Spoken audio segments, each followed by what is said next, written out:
Si Simon ay ang pangunahing tauhan sa nobelang El Filibusterismo na isinulat ni Jose Rizal. Siya ay si Crisostomo Ibarra sa nobelang Noli Me Tangere at nagbalik pagkatapos ng 13 taon bilang isang mayamang mga alahas. Siya ay namumukod-tangi dahil sa kanyang suot na salaming kulay na asul. Inilarawan si Simon bilang matangkad, matipuno, may kapayatan, may kaitayman ng balat, at laging nakasuot ng damit Ingles. Kilala siya bilang Cardinal Moreno, sapagkat siya ang sanggunian ng general.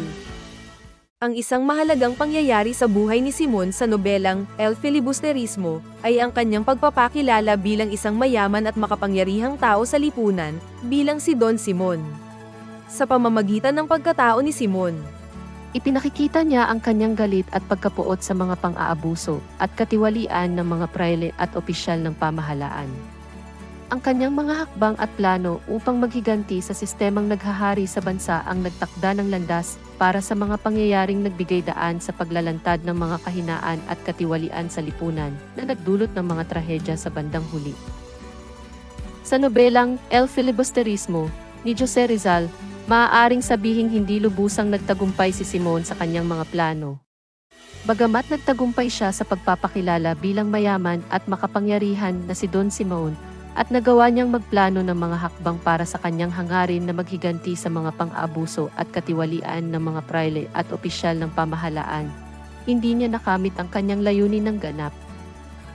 Ang pagdating ni Simon sa lipunan bilang mayaman at makapangyarihan ay nagbigay sa kanya ng pagkakataon na makapagplano ng mga hakbang para sa kanyang hangarin, subalit sa huli, ang mga ito ay nagdulot lamang ng dagok sa kanyang sarili at sa mga taong nakapaligid sa kanya. Sa halip na makamtan ang pagbabago at katarungan, ang mga plano ni Simon ay nagresulta sa pagkasawi ng mga taong mahalaga sa kanya, pati na rin sa pagkasira ng kanyang sariling buhay.